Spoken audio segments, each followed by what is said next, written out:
Kota Bima yang terletak di bagian timur Pulau Sumbawa ini memiliki luas 222,25 km persegi, terdiri dari 5 kecamatan, yakni Asakota, Rasanai Barat, Mpunda, Raba, dan Rasanai Timur.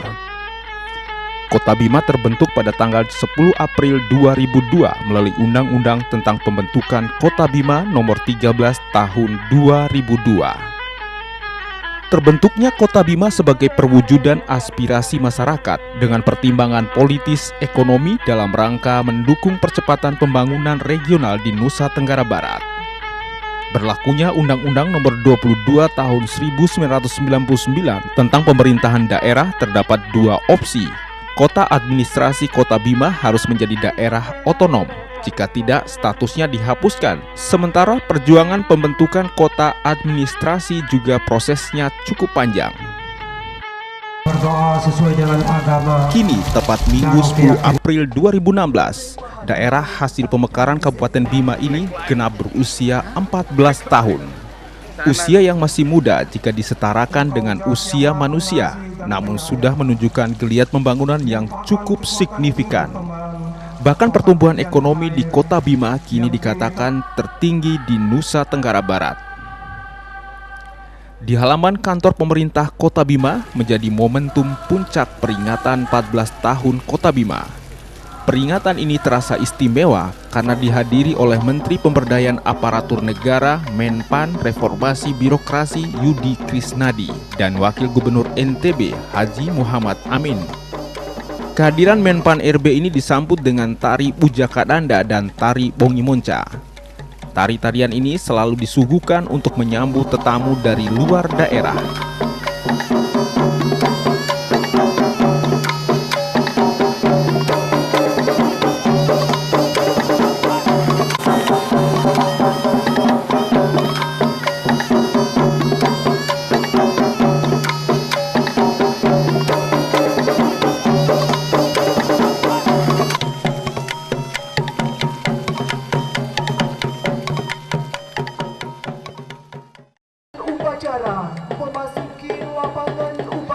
Baik, hari ini pemirsa, tepatnya tanggal 10 April 2016, Kota Bima berusia 14 tahun. Di mana pemirsa, tepat juga hari ini, hari Minggu, tanggal 10 April ini, dilakukan juga upacara hari ulang tahun peringatan dari Kota Bima yang ke-14. Hadir dalam upacara peringatan ulang tahun Kota Bima ini pemirsa, sejumlah pejabat penting negara di Indonesia, baik di Nusa Tenggara Barat juga. Antara lain pemirsa ada Menpan RB Dr. Yudi Krisnandi pemirsa, ada juga mantan Ketua MK Hamdan Zulfa, kemudian ada Gubernur IPDN Profesor Ermaya, ada juga Deputi BNPB, ada juga Deputi Kemenkumham, diwakili Dirjen Imigrasi, ada Gubernur Nusa Tenggara Barat, juga Danrem 162 Wirabakti Kolonel Lalu Rudi Ihram Srigede, kemudian juga ada Bupati dan Wali Kota Nusa Tenggara Barat, berikut juga sejumlah pejabat penting lainnya yang ada di Nusa Tenggara Barat.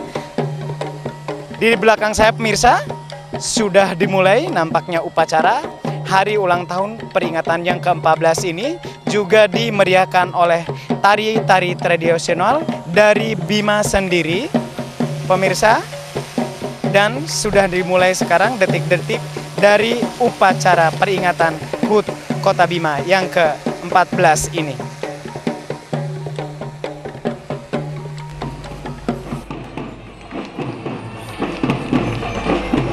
Upacara HUT ke-14 Kota Bima ini juga dirangkaikan dengan persembahan drum band dari SMPN 2 Kota Bima.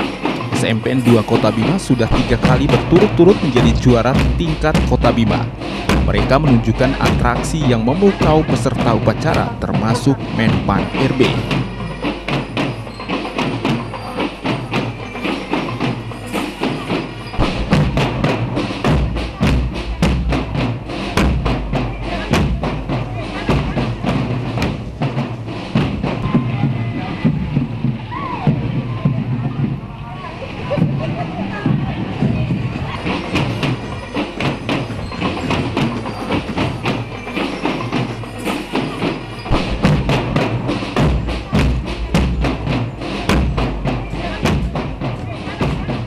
Hadir juga pada upacara ini sejumlah kepala daerah, Wakil Gubernur NTB Haji Muhammad Amin, Bupati Dompu Haji Bambang Yasin, Bupati Bima Hajah Indah Damayanti Putri, Wakil Bupati Bima Dahlan M. Nur, mantan Ketua Mahkamah Konstitusi Hamdan Zulfa.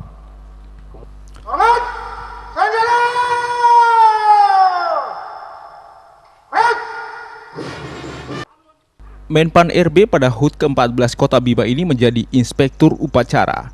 Pada sambutannya memberikan apresiasi atas geliat pembangunan Kota Bima, namun juga memberikan sejumlah catatan untuk meningkatkan prestasinya. Saudari pimpinan dan anggota DPRD Kota Bima, Sekretaris Daerah dan para pimpinan SKPD Kota Bima, para pimpinan Forum Komunikasi Pimpinan Daerah Kota Bima, para bupati, kepala daerah yang hadir pada hari ini, para pejabat di tingkat pusat, provinsi, dan perwakilan kelembagaan lainnya yang hadir, serta para undangan yang berbahagia, seluruh aparatur sipil negara dan aparatur negara lainnya yang bekerja di Kota Bima. Assalamualaikum warahmatullahi wabarakatuh. Salam sejahtera untuk kita semua. Puji syukur, alhamdulillah kita panjatkan kehadirat Allah Subhanahu wa Ta'ala atas rahmat dan karunia-Nya. Pada hari yang berbahagia ini, kita dapat berkumpul di tempat ini guna mengikuti upacara Hari Ulang Tahun Kota Bima yang ke-14. Meskipun HUT yang ke-14 ini masih tergolong muda, kita patut bangga dengan berbagai kemajuan dan prestasi yang telah diukir oleh Kota Bima. Antara lain, penghargaan Kota Sehat dari Kementerian Kesehatan, Piagam Adipura dari Kementerian Lingkungan Hidup, dan laju pertumbuhan ekonomi rata-rata di atas 5% dalam 4 tahun terakhir. Begitupun juga dengan akuntabilitas kinerja SAKIP yang meningkat angkanya, namun demikian kita harus terus memperbaiki, serta akuntabilitas keuangan yang sudah mencapai predikat wajar tanpa pengecualian. Tentu menjadi harapan kita bersama bahwa prestasi dan kemajuan tersebut semakin hari harus makin bertambah di masa yang akan datang, khususnya di dalam pelaksanaan reformasi birokrasi guna mewujudkan masyarakat Kota Bima yang lebih sejahtera. Pada kesempatan yang baik ini, izinkan saya untuk menegaskan kembali bahwa kita semua reformasi birokrasi menjadi prioritas penting di era pemerintahan Presiden Bapak Joko Widodo. Hal ini secara jelas terlihat dalam 9 agenda prioritas yang dikenal dengan Nawacita yang telah diintegrasikan dalam Rencana Pembangunan Jangka Menengah Nasional RPJMN tahun 2015-2019. Selanjutnya di dalam Musrenbang Nasional 2015 telah ditegaskan bahwa perbaikan tata kelola dan reformasi birokrasi merupakan salah satu kondisi yang perlu dalam pencapaian strategi pembangunan nasional 2015-2019. Terkait dengan hal tersebut telah ditetapkan 3 sasaran pembangunan nasional di bidang aparatur negara, yaitu birokrasi yang bersih dan akuntabel, kedua birokrasi yang efektif dan efisien, dan ketiga birokrasi yang memiliki pelayanan publik yang berkualitas. Penetapan sasaran ini tidak terlepas dari keinginan kita untuk mewujudkan pemerintahan berkelas dunia pada tahun 2025 nanti, sebagaimana yang ditetapkan di dalam Grand Design Reformasi Birokrasi 2010-2015, bahwa fakta saat ini kompetisi antar negara semakin terbuka dan merupakan suatu keniscayaan. Terlebih-lebih di tahun ini kita telah memasuki masyarakat ekonomi ASEAN, dan adanya tanggung jawab kita sebagai bagian dari masyarakat internasional melalui penetapan Sustainable Development Goals dalam sidang umum PBB di akhir tahun 2015. Hal lain yang menjadi pertimbangan pentingnya sasaran tersebut adalah fakta bahwa meskipun terdapat kemajuan dalam pencapaian target dari masing-masing indikator sasaran tersebut, namun pencapaiannya masih berada di bawah ukuran standar pemerintahan berkelas dunia. Oleh karena itu, tata kelola pemerintahan tidak hanya menjadi kewajiban pemerintahan di pusat, tetapi juga seluruh jajaran pemerintahan daerah, baik di tingkat provinsi, kabupaten, hingga Kota Bima, memiliki tanggung jawab yang sama untuk mewujudkan clean and good governance, pemerintahan yang baik dengan tata kelola berpemerintahan yang baik. Pada kesempatan yang baik ini, Saya ingin menyampaikan bahwa peningkatan profesionalisme aparatur sipil negara sudah tidak dapat ditawar lagi. Kita sudah tidak bisa lagi mentoleransi PNS yang asal bekerja. Setiap PNS saat ini dituntut untuk memberikan kontribusi kinerja yang jelas dan terukur kepada organisasinya. Dengan profesionalisme yang baik ini, akan terwujud standarisasi kompetensi sehingga untuk jabatan yang sama di berbagai daerah nantinya akan memiliki kualitas dan kapasitas yang setara. Tidak ada lagi ketimpangan kualitas aparatur sipil negara antara pusat dan daerah, Pulau Jawa dan luar Pulau Jawa, antar Indonesia bagian barat dengan bagian timur maupun antar kota dengan kabupaten. Kondisi ini memungkinkan setiap aparatur sipil negara ditugaskan di berbagai instansi di wilayah Republik Indonesia sesuai dengan kebutuhan, sehingga pada akhirnya ASN mampu menjadi perekat pemersatu bangsa demi tegaknya Negara Kesatuan Republik Indonesia. Sebagaimana saya sampaikan sebelumnya, bahwa meskipun berbagai langkah kebijakan telah ditempuh dan terdapat kemajuan yang telah dicapai, namun untuk mewujudkan pemerintahan berkelas dunia di Indonesia masih membutuhkan kerja keras yang sinergis dan berkelanjutan, termasuk kerja keras dari saudara-saudara sekalian, aparatur negara yang bekerja di Kota Bima. Argumen yang melandasi pemikiran ini tergambar dari beberapa laporan kinerja pemerintah seperti The Global Competitiveness Report 2015-2016 menempatkan daya saing Indonesia masih berada di peringkat ke-37 dari 140 negara. Tentu ini harus kita perbaiki dan harus kita tingkatkan sehingga mampu mengungguli tata kelola pemerintah di negara lainnya. Yang kedua, catatan kami adalah The World Governance Indicator menunjukkan nilai indeks efektivitas pemerintahan Indonesia di tahun 2014 masih rendah dengan posisi di peringkat ke-85 dari 162 negara. Di tingkat ASEAN peringkat kita masih kalah dari beberapa negara ASEAN lain. Tentu ini juga harus kita perbaiki. Catatan yang ketiga adalah laporan peringkat kemudahan berusaha atau Ease of Doing Business. Tahun 2016 menempatkan Indonesia pada peringkat ke-109. Sekalipun ada kemajuan dari tahun sebelumnya, namun angka ini belum menggembirakan. Bapak Presiden menginginkan dan mengharapkan adanya loncatan-loncatan yang berarti terhadap peringkat kemudahan berusaha di Indonesia. Catatan yang keempat ada indeks persepsi korupsi kita. Indonesia menurut data terakhir dari Transparansi Internasional juga masih rendah. Walaupun di satu sisi terdapat kenaikan nilai indeks dari 34 pada tahun 2014 menjadi 36 di tahun 2015 dari nilai indeks bersih korupsi tertinggi 100, namun di sisi yang lain peringkat kita masih berada di urutan ke-88 dari 168 negara. Oleh karenanya ini pun harus kita perbaiki dan kita tingkatkan. Dan keberhasilan ini sangat tergantung dari kemampuan kita, kemauan kita melakukan satu penataan kelola pemerintahan yang bersih, yang baik, dengan tata kelola yang baik, baik dari pusat, provinsi, kabupaten, kota, hingga instansi-instansi pemerintah terkecil lainnya. Dari berbagai indikator di atas dapat disimpulkan bahwa penyebab utama belum baiknya peringkat Indonesia disebabkan oleh berbagai faktor. Di antaranya yang paling besar pengaruhnya adalah faktor korupsi dan inefisiensi birokrasi pemerintahan. Kondisi di atas tentunya menjadi kendala untuk pencapaian tujuan pembangunan nasional sebagaimana yang ditetapkan dalam RPJMN 2015-2019. Karena di dalam era persaingan global menuntut adanya birokrasi yang efisien, birokrasi yang responsif, birokrasi yang berkualitas, birokrasi yang inovatif, birokrasi yang transparan, dan birokrasi yang akuntabel. Oleh sebab itu, kita perlu memiliki komitmen yang kuat dan bekerja lebih keras lagi untuk mewujudkan pemerintahan kelas dunia di negeri cinta ini, dimulai dengan pengelolaan pemerintahan yang baik di Kota Bima. Terlebih-lebih saat ini kita memasuki era persaingan, khususnya di tingkat ASEAN. Hadirin yang saya hormati, birokrasi berbasis kinerja merupakan target pemerintah dalam jangka waktu 3 tahun mendatang, guna mencapai pemerintahan dinamis pada tahun 2025 yang ditandai dengan beberapa hal, antara lain penyelenggaraan pemerintahan dilaksanakan dengan berorientasi pada prinsip efektivitas, efisiensi, dan ekonomis. Yang kedua, kinerja pemerintah difokuskan pada upaya untuk mewujudkan outcome atau hasil manfaat dari setiap program-program kegiatan pembangunan. Yang ketiga, seluruh instansi pemerintah menerapkan manajemen kinerja yang didukung dengan penerapan sistem berbasis elektronik untuk memudahkan pengelolaan data kinerja.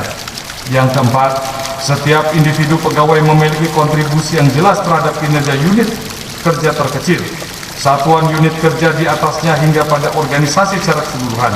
Setiap instansi pemerintah, sesuai dengan tugas dan fungsinya, secara terukur juga memiliki kontribusi terhadap kinerja pemerintah secara keseluruhan.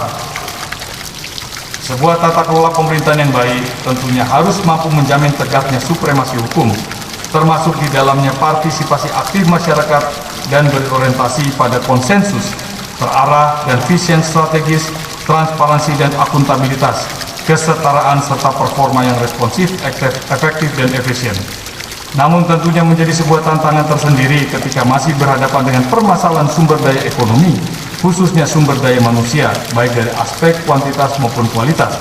Karenanya sebagai upaya perwujudan tata kelola pemerintahan, reformasi birokrasi yang berfokus pada perwujudan instansi pemerintah yang bersih dan akuntabel, organisasi dan proses bisnis yang ramping, efisien dan berbasis teknologi informasi, manajemen sumber daya manusia aparatur yang profesional, serta pelayanan publik yang inovatif dan berkualitas mutlak dilaksanakan oleh seluruh jajaran birokrasi, terlebih lagi di Kota Bima.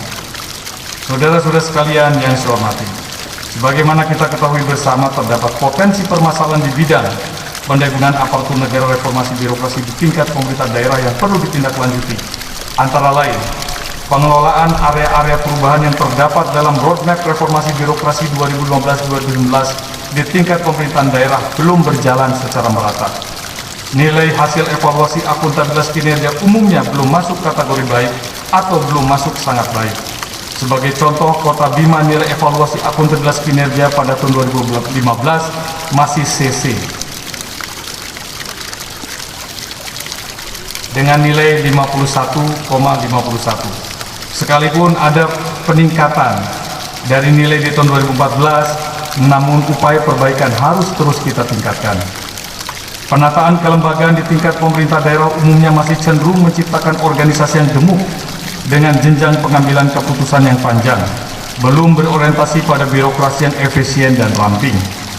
Selain masalah profesionalisme dan mentalitas yang belum memenuhi standar nasional, masih terdapat tren di sejumlah pemerintah daerah untuk terus menambah tenaga outsourcing dan honorer tanpa standar operation prosedur dan kriteria yang baik, pasti dan transparan, serta kualitas pelayanan di unit-unit layanan publik di tingkat SKPD umumnya belum berorientasi pada aspek layanan yang cepat, murah dan memberi kepastian.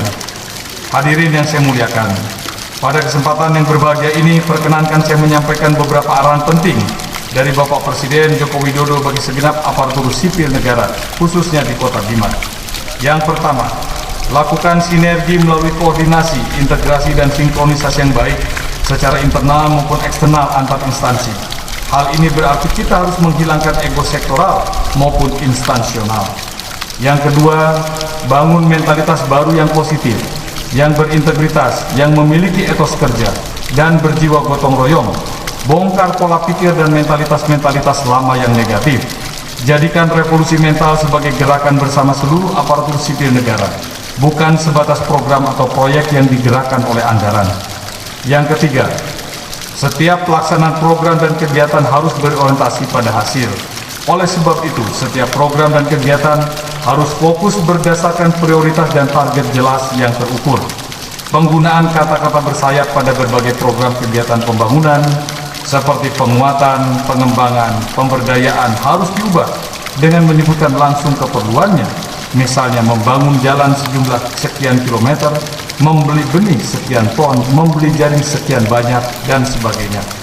Yang keempat, pengendalian alokasi anggaran pada setiap instansi harus didasarkan pada pertimbangan program dan kegiatan prioritas, bukan lagi didasarkan pada bagi rata atas fungsi-fungsi yang ada. Yang kelima, persiapkan diri menuju birokrasi yang dinamis, yang inovatif dan responsif terhadap perkembangan zaman. Pangkas semua kerumitan birokrasi, serta pastikan masyarakat mendapatkan pelayanan terbaik dengan kualitas tinggi dan waktu yang cepat. Semua aparatur sipil negara harus menjadi motor penggerak produktivitas nasional dan daya saing bangsa. Kita telah memasuki era baru, era persaingan yang bukan lagi antar daerah, bukan antar kota maupun antar provinsi, tetapi sudah memasuki era persaingan antar negara atau global. Yang keenam, tetap jaga netralitas aparatur sipil negara dalam berbagai pesta demokrasi dan pelayanan publik. ASN harus fokus pada tugas dan fungsinya, sehingga dapat memberikan pelayanan publik terbaik kepada rakyat tanpa ada diskriminasi. Yang ketujuh, tingkatkan terus efisiensi, penghematan di segala bidang anggaran pembangunan daerah. Bukan saatnya lagi kita berboros liar. Kita harus mampu mengefisienkan semua kegiatan-kegiatan, sehingga hanya kegiatan-kegiatan yang bernilai guna dan manfaat yang dianggarkan oleh pemerintah dapat kita lakukan. Saudara-saudara sekalian yang saya hormati, perkenankan saya sekali lagi menyampaikan Dirgahayu Kota Bima, dan kita harapkan di masa mendatang pemerintahan Kota Bima dapat mencapai prestasi yang lebih menggembirakan, khususnya di bidang pendagangan aparatur negara dan reformasi birokrasi. Semoga kita semua selalu diberikan kekuatan lahir dan batin untuk bersama-sama berperan di dalam mewujudkan birokrasi pemerintahan berkelas dunia yang dimulai dari Kota Bima. Dirgahayu Kota Bima, wabillahi taufiq wal hidayah. Wassalamualaikum warahmatullahi wabarakatuh. Kepada Inspektur Upacara, hormat, segera.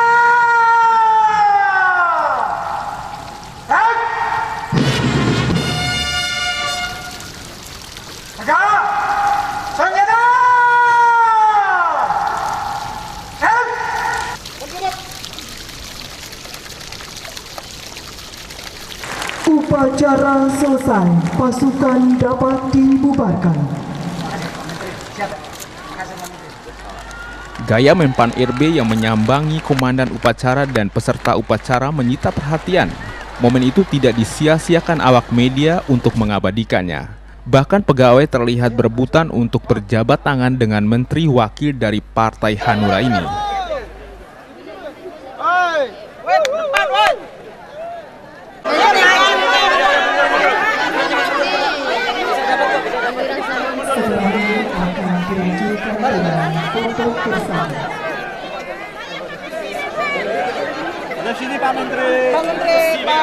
Demikian pemirsa, rangkaian demi rangkaian acara upacara hari ulang tahun Kota Bima ini, dan ditutup dengan Menteri RB langsung, Menpan RB maksud kami, langsung mendatangi para pegawai pemerintahan Kota Bima untuk berjabat tangan, dan ini menjadi angle menarik dan menjadi rebutan para pegawai ini.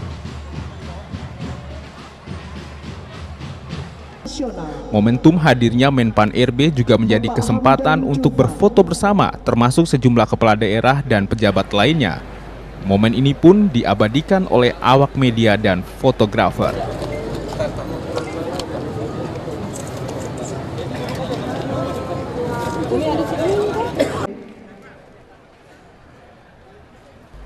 Lantas bagaimana tanggapan sejumlah tokoh mengenai 14 tahun Kota Bima melangkah dan berkarya? Berikut sejumlah tanggapan diantaranya Bupati Dompu, mantan Ketua MK, Konjen Amerika Serikat, anggota DPRD Provinsi NTB, anggota DPRD Kota Bima, Ketua DPRD Kota Bima, serta dari unsur media. Ini sudah ke-14 tahun, apa tanggapannya ke Kota Bima? Ya, saya kira masyarakat lah yang menilai ya. Kami sesama bis kota tidak boleh saling menyalip.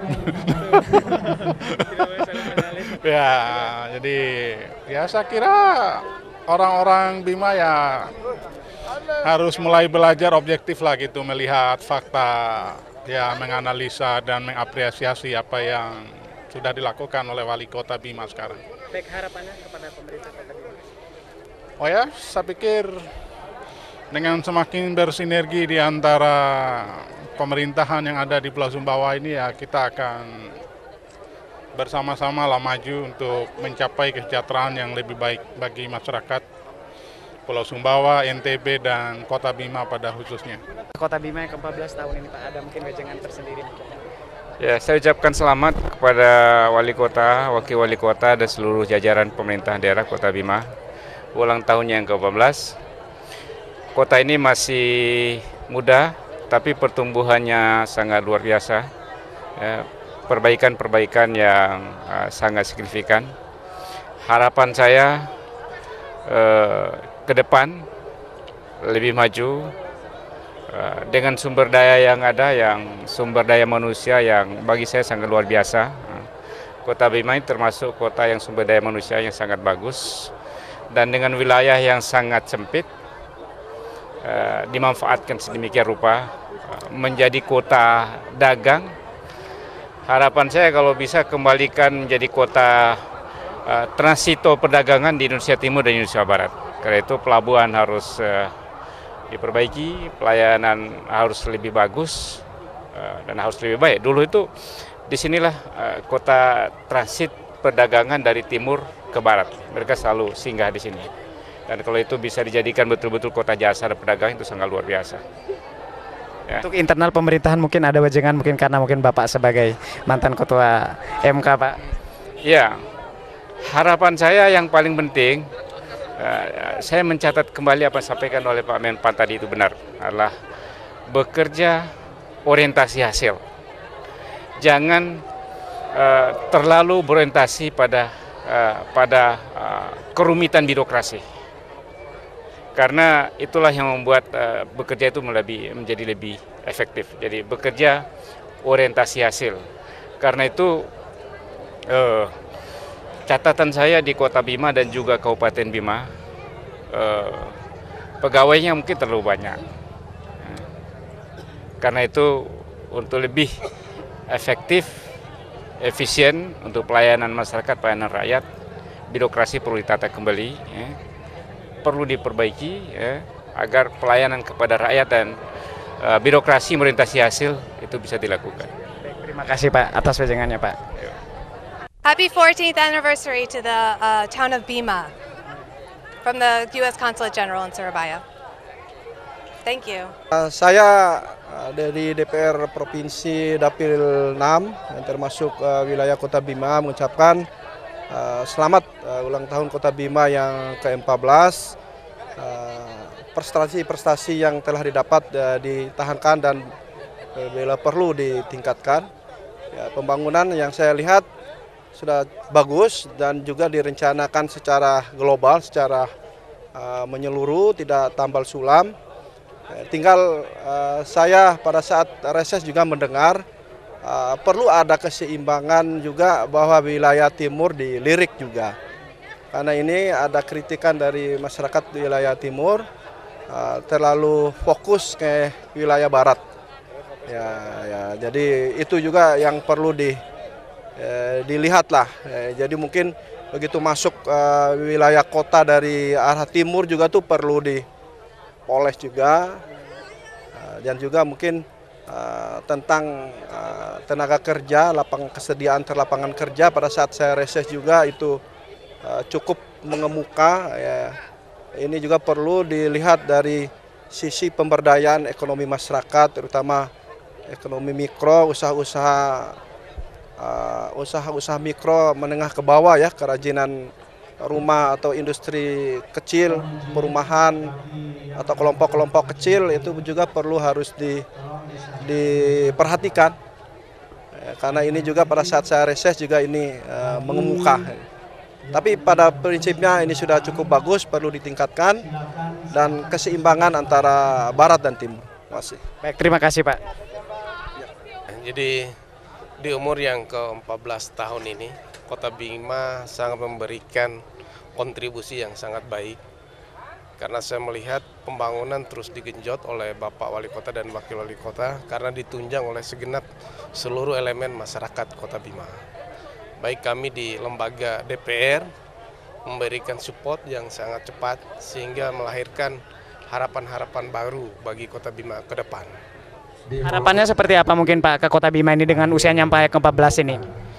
Satu harapan sehingga bagaimana untuk meningkatkan upaya-upaya yang didorong ini untuk meningkatkan lapangan pekerjaan sehingga indeks angka pengangguran bisa dikurangi. Dengan semangat Bapak Wali Kota Bima ini untuk menghadirkan beberapa investor-investor untuk pengembangan Kota Bima ke depan.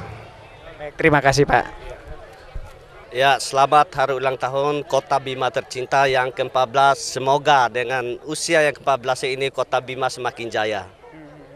Di usia 14 ini menurut Bapak seperti apa mungkin perkembangan di Kota Bima sendiri? Di usia 14 ini, lihat dari perkembangannya cukup signifikan dari berbagai aspek, terutama di bidang infrastruktur. Kita bisa membandingkan antara Kota Bima dengan kota maupun kabupaten tetangga lainnya di Nusa Tenggara Barat. Dengan usia 14 tahun ini, Kota Bima cukup signifikan. Harapannya ke depan Pak, untuk ke depan Pak? Harapan ke depan tentunya pembangunannya lebih ditingkatkan lagi, dipacu lagi sehingga Kota Bima bisa sejajar dengan kota-kota maju di seluruh Indonesia, bahkan di seluruh dunia. Tadi yang menarik selama ini tidak terbiasa. Di momentum Dirgahayung ke-14 ini ya kita berharap pemerintah itu harus konsisten dengan apa yang menjadi program untuk pemberdayaan masyarakat, kesejahteraan maupun pembangunan daerah. Semuanya itu harus dipikirkan bahwa mereka tanggung jawab semua elemen pemerintahan, bahwasanya ketika pembangunan itu maju dengan sendirinya apa yang menjadi amanat masyarakat itu terlaksana gitu. Dan kami berharap dari Insan Pers sendiri bahwa pemerintah kita menginginkan agar tidak alergi dengan keberadaan pers sendiri. Harus dipahami bahwa pers itu adalah jembatan informasi bagi masyarakat dan sebagai kontrol sosial juga terhadap kinerja pemerintahan. Sehingga harus sinkronisasi, sinergisitas hubungan itu harus dibangun secara konstruktif. Sisi pembangunan ke depan internal maupun eksternalnya di mata jurnalis sendiri seperti apa mungkin di usia ke-14 ini? Khusus Kota Bima kami melihat perkembangan cukup signifikan ya. Dari aspek pembangunan fisik kita melihat ada perubahan-perubahan signifikan baik dari sarana infrastruktur maupun pendidikan. Kami melihat di sini seperti pembangunan jalan 2 arah, kemudian pembukaan jalan baru Jalan Padolo 3. Itu adalah akses ekonomi yang dibutuhkan oleh masyarakat sehingga memperlancar apa yang dibutuhkan masyarakat selama ini dalam hal transportasi dan ekonomi.